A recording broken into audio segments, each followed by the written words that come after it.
Allez, salut à tous. Aujourd'hui on se retrouve pour un essai encore BMW. Un essai un peu différent des autres, puisqu'aujourd'hui on va essayer un modèle pas très courant, car c'est une modification by Reka. On est sur la base donc d'une 90 Scrambler, et c'est donc une 90 Trail, un petit peu comme ce que BMW a pu sortir maintenant depuis quelques temps, notamment donc la 90 GS Urban. On est sur un produit un petit peu similaire, sauf que la base de celle-ci est un petit peu différente, puisqu'il s'agit de la 90 Scrambler.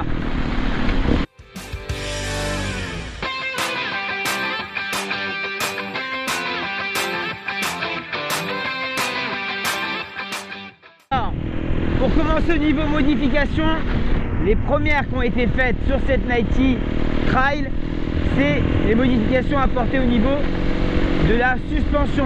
Comme vous pouvez le voir à l'avant, la fourche a reçu des kits Andreani installés par EMC qui est à Lyon, et un amortisseur réglable EMC à l'arrière et qui a donc été rehaussé. Aujourd'hui on a une hauteur de selle qui est quand même assez importante.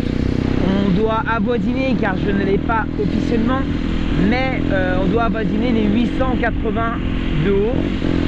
Donc c'est plutôt pour les personnes mesurant minimum 1m73 comme moi.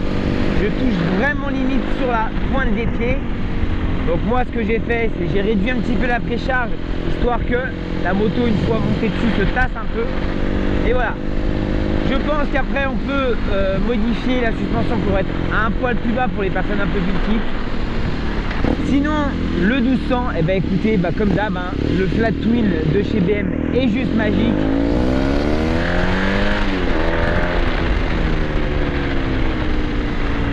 Ça répond très très bien, très agréable. La position haute dominant la route est aussi agréable. Ça demande plus qu'à rouler.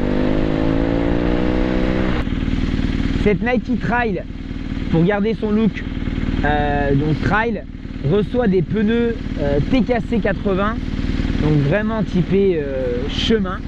Donc on va dire que c'est la seule chose où vraiment il faut prêter attention, car sur le goudron ça ne tient pas très bien l'angle. Dans les chemins c'est super, en revanche sur route c'est pas terrible.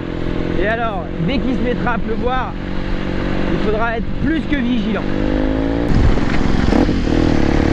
En termes de poids, on est toujours sur une machine qui fait environ 209 kg plein fait, avec un réservoir de 18 litres qui vous offre une autonomie, tout dépend à quelle allure vous roulez, pardon, et voilà, qui va vous offrir une autonomie d'environ 300 km.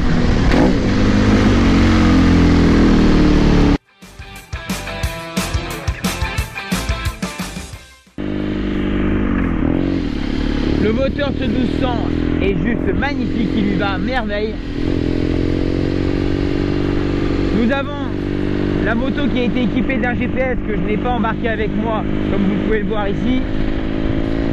La machine est également équipée au niveau du compteur, qui est assez minimaliste, assez simple, mais on retrouve toutes les infos au milieu grâce à ces commodos. On peut donc naviguer, voilà. Et on a un modèle avec ABS déconnectable. Et donc si vous cherchez à faire du wheeling ou du chemin, il faudra forcément désactiver l'ABS.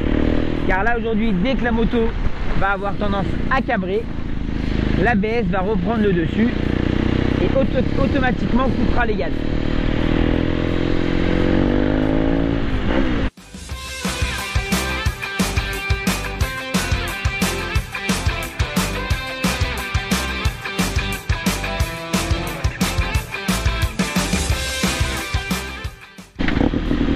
On va rouler plutôt cool sur le goudron, surtout avec cette chaleur, car comme je vous le disais, les pneus crampons n'aiment pas trop ça et on va éviter d'abîmer cette belle 90 Trail, et on va l'emmener plutôt du côté des petits chemins de campagne pour profiter pleinement de cette machine.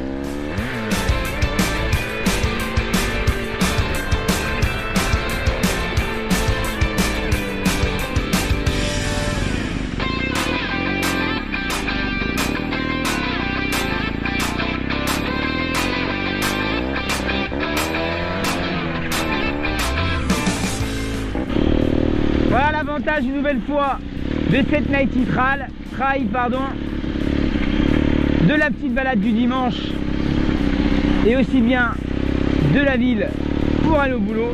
Elle est magique. Encore une superbe idée et un super travail de Design by Reka.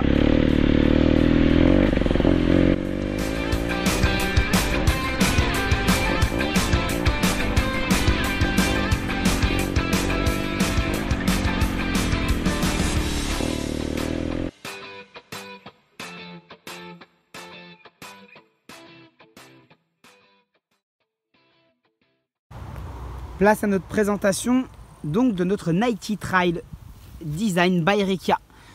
Au niveau moteur, on est donc sur le Flat Twin 1200, donc le moteur du Nighty, qui développe, je vous le rappelle, 110 chevaux. Donc c'est une cylindrée 1200 cm3. Donc là, pas de grosse transformation, si ce n'est côté esthétique. Et c'est là qu'on va s'y pencher un peu plus, car un gros travail a été effectué. Et on va commencer ici donc par les protèges cylindres que vous pouvez voir, hop, juste ici. Donc déjà sur un modèle plus typé off-road, c'est la base. On a également une béquille qui a été rallongée avec un beau support spécialement étudié pour les chemins mous et terreux. Voilà, on observe également la ligne Unit Garage. Très bel échappement, ça lui va très très bien. Au niveau des pneumatiques, je vous en parlais tout à l'heure, et ben là dans les chemins c'est juste merveilleux, hein, parce que ça tient très très bien. C'est sûr que sur le goudron c'est pas son fort. Donc là il s'agit donc des pneus Continental TKC 80. Voilà, donc là un très beau pneu avec un gros diamètre également. Je vous rappelle que l'entraînement de cette Nighty Trail est toujours effectué par cardan et c'est une boîte 6 vitesses.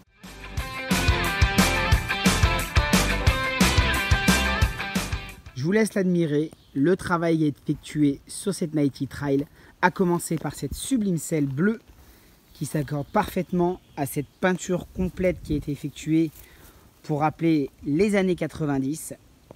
On observe également le gros travail qui a été fait au niveau de la suspension, donc une suspension EMC avec un réglage ici, une petite molette de précharge qui vous permet d'assouplir ou non la suspension. Vu qu'on est sur la suspension, on passe tout de suite à l'avant avec un kit Andréani donc installé par EMC également. Ici, vous avez également des réglages et effectivement, ça vous transforme complètement cette machine. Que dire de cette magnifique bulle à l'avant? Ça lui va vraiment à merveille. Un garde-boue également personnalisé avec un renfort ici. Les soufflets, toujours pareil, les pneus à l'avant avec le freinage Brembo avec ABS bien entendu, hein, c'est ABS oblige, je dirais. Fameuses roues à rayons qui sont équipées sur des GS et également sur la Nighty Scrambler.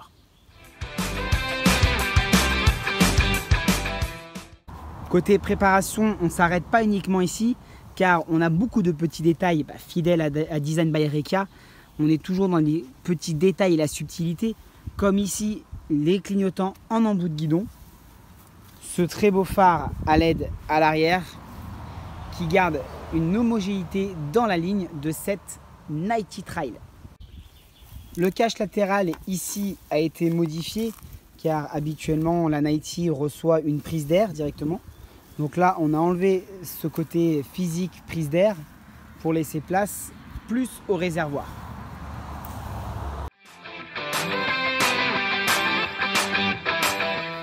Si ce modèle vous a plu, sachez qu'elle est donc disponible à la vente aux environs de 18 000 € comme elle est, toute préparée en sachant qu'il y a une liste interminable d'options mises dessus. Il ne s'agit pas que des petites options voyantes, mais tout ce qui est équipement pour adapter les pièces. Sachez que ça chiffre vite. Elle est donc disponible en concession Euromoto. Vous pouvez donc la retrouver à la concession Euromoto Villeurbanne. Je vous remercie. Notre essai et notre vidéo touchent à sa fin. J'espère qu'en tout cas, elle vous aura plu. Je vous invite une nouvelle fois à liker, partager, aussi bien sur ma chaîne Insta, Facebook que YouTube, donc RS Motorride. Je vous donne rendez-vous pour une prochaine vidéo. En attendant, moi j'y retourne et j'ai trop kiffé. Ciao!